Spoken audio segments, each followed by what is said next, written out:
Have you ever wondered what happens in the life of a 911 operator or how they go out of their way to save lives? Welcome back to Storytainment Recapped. Let's get started.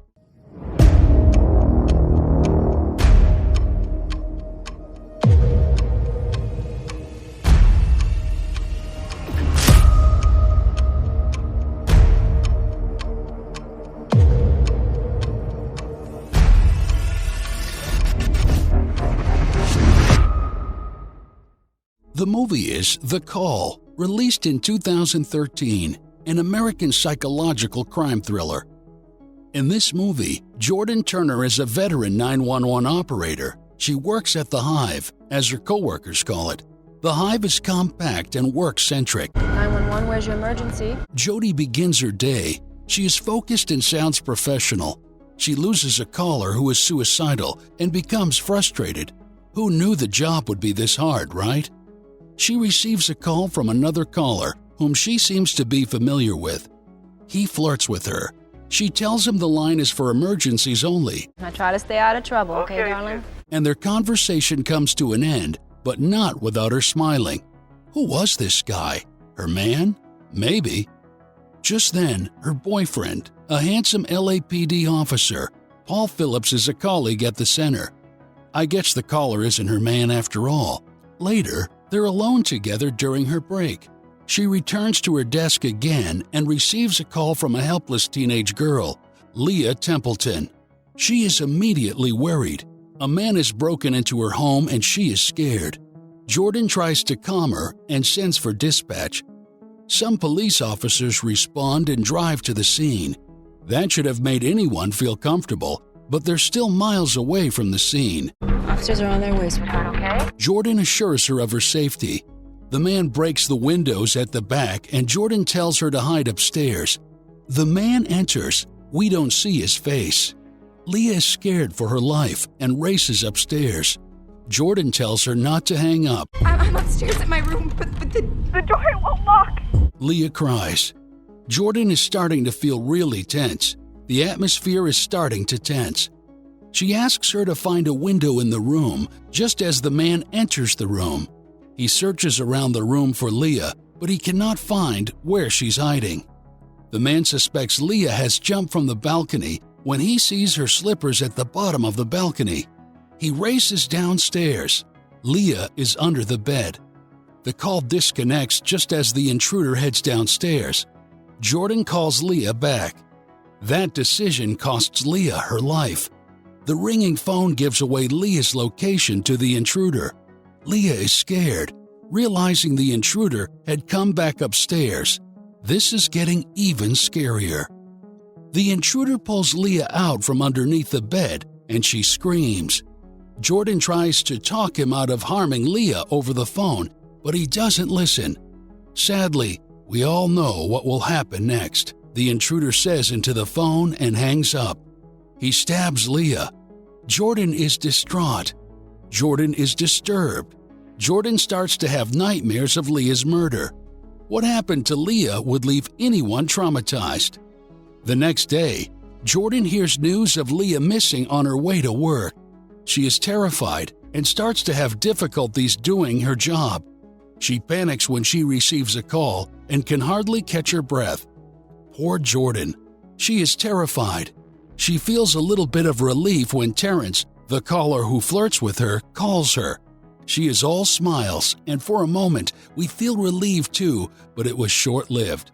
Just then, she sees a television broadcast confirming the death of Leah. She is once again distraught, and her boyfriend tries to cheer her up. She is thinking about quitting, and Paul assures her of his support. 6 months later, two girls, Casey Wilson and Autumn, are shopping at a mall. The scene cuts to Jordan, who is now working as a trainer for 911 operators. She has still not gotten over the Leah case and now uses pain relief to numb the memory and manage her PTSD. In her training sessions, she tells her trainees what to do when a caller in distress makes a call to the call center. Who would have thought that there was so much going on in the minds of these call operators? She gives them a tour, and she seems happy with this new role. She tells them to Never ever make promises. Because you can't keep them. This would indicate she still hadn't gotten over the Leah incident. Autumn and Casey have a little argument just before she leaves the mall. Casey realizes Autumn forgot her disposable phone.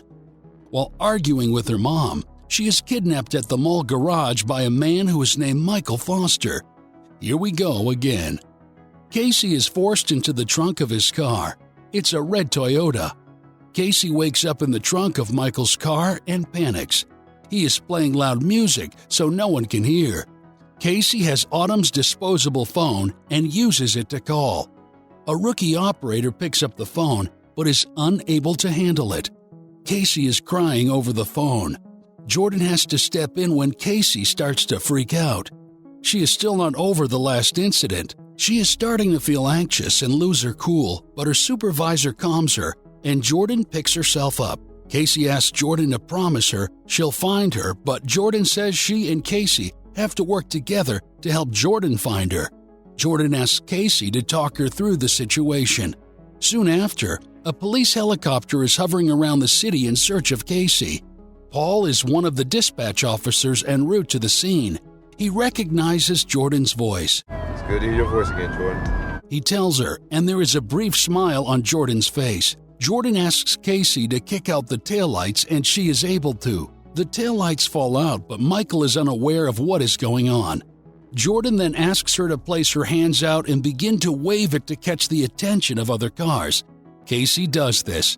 Jordan relays that information to the search team looking for Casey. Just then a woman notices Casey's waving arms and places a call to 911. Her car is behind the kidnapper's car. The responder at the call center asks the woman to tell him the license plate details, and they discovered that the license plate belongs to another car. This is a major setback. The woman tries to identify the driver, but the kidnapper becomes suspicious and changes route. Paul is given the new route, and he starts to head in that direction. Casey finds a shovel in the trunk of the car and starts to panic. Was this man going to murder her? Jordan promises to take Casey out to see a movie that weekend. Jordan tells her to open one of the paint cans in the trunk and pour it out to help the search team find her. Michael stops at a traffic stop, and another driver, Alan, informs him that something is going on at the back of his car, oblivious to the fact that Michael is a kidnapper. Michael is worried. Just as Casey is about to pour out another can of paint, the traffic light switches to green and Michael speeds off, causing the paint to spill and Casey's disposable phone to get stuck in the paint. Casey's phone starts to disconnect just as Michael stops in the alley to inspect the trunk. He opens up the trunk and threatens to kill Casey. The search helicopter is still unable to find Michael's car. Michael's attempt to use a hypnotic on Casey is hampered when Alan Donato, the man who notifies him about the paint leaking from his trunk, shows up out of the blue. What's his deal? Alan attempts to call 911, but Michael attacks him with the shovel Casey saw earlier. Michael and Alan engage in a brawl, and Michael is able to slam the shovel on Alan's head, making him instantly unconscious. Things were no longer going according to Michael's plans. By the time Paul finds Michael's car, it is too late. Paul tells her he sees broken glass and a lot of blood. Michael has already left with Casey and Alan in Alan's car, a Lincoln. Casey and Alan are both in the trunk of the Lincoln now. Alan is still unconscious. Michael stops to buy fuel, and Casey finds a way to call for help. The fuel attendant attempts to save her, but Michael burns him alive. Jordan and Paul are able to ID Michael's fingerprints, and they head to his address but find only his wife and children. Paul finds a photo of Michael and his sister, Melinda, and realizes that Casey resembles her. While Michael is driving again, Alan wakes up and begins screaming uncontrollably, and so Michael pulls over and stabs him.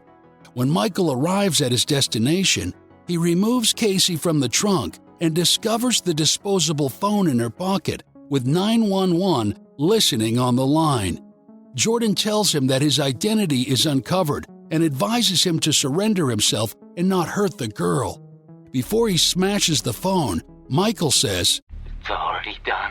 Jordan immediately realizes that Michael is the same culprit who killed Leah. Michael begins to process and torture Casey slowly.